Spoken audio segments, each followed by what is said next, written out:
Nous sommes mardi, nous allons faire le fichier de lecture qui va avec l'histoire à la campagne que nous avons lu aujourd'hui. Donc il faut que tu aies d'abord lu à la campagne, parce que regarde, lis à la campagne et réponds. Ici, tu as 4 questions. Ces questions, elles sont posées sur l'histoire à la campagne, c'est-à-dire que les réponses sont dans le texte à la campagne. Tu peux ouvrir ton livre. Regarde, il y a un petit livre. Ça veut dire que tu peux l'ouvrir, page 91, pour trouver les réponses. Et surtout pour les copier sans faire de faute, en mettant bien les majuscules si besoin. Donc je ne lis pas les questions, tu lis.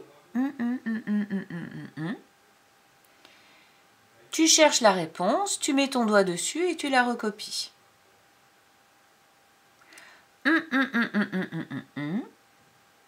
Tu lis la question, tu cherches la réponse dans le texte, tu mets ton doigt dessus et tu la recopies. Qui craquette? Alors attention, craquette, c'est écrit autrement dans le livre. C'est écrit comme ceci. Je ne sais pas pourquoi c'est écrit de 2 façons différentes.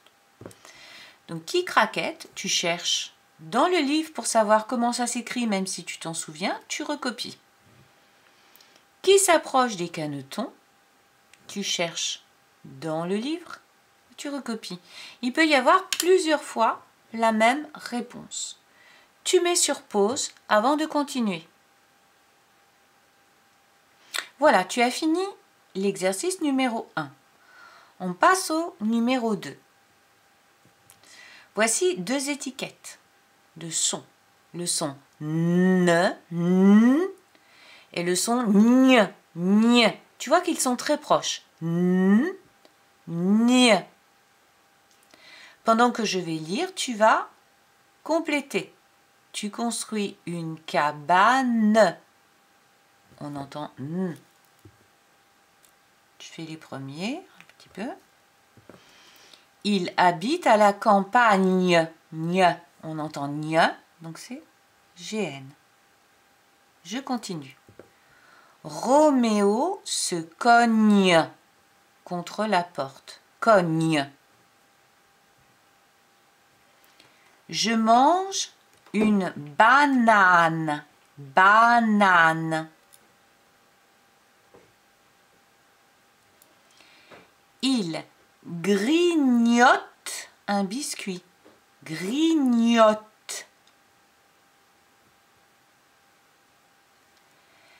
Les canetons mignons nagent.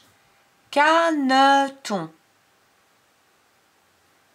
Mignon. Nage. Nous passons au numéro 3. Dans cette première colonne, tu as des étiquettes que tu dois lire. Ce sont des débuts de phrases. Le début d'une phrase, le début d'une phrase, le début d'une phrase, le début d'une phrase, le début d'une phrase, le début d'une phrase. Ici, tu as la suite des phrases, mais elles ne sont pas face à face. Par exemple, ton équipe se baigne quand il en a envie, ça ne va pas. Alors, il faut que tu lises ces étiquettes aussi. Moi, j'ai tout lu. Donc, je peux te dire que ton équipe, ça va avec n'a pas gagné ce match.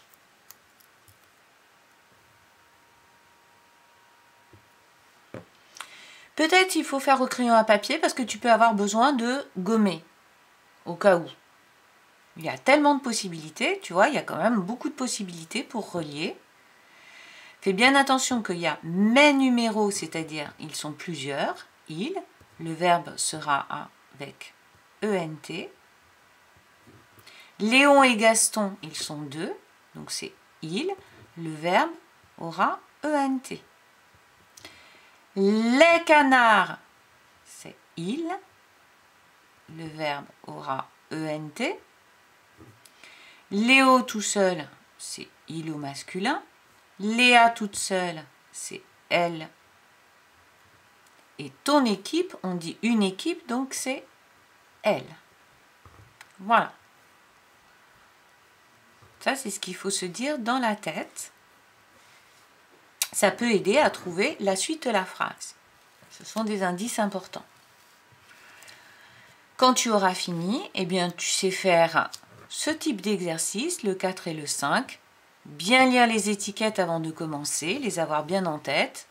Bien lire toutes les phrases avant de les compléter avec le bon mot. Attention qu'ici, trompette, c'est pas l'instrument, la trompette. C'est le fait de faire un cri, un animal qui trompette. Et cancane aussi, c'est le cri d'un animal, souviens-toi, dans la lecture. Voilà.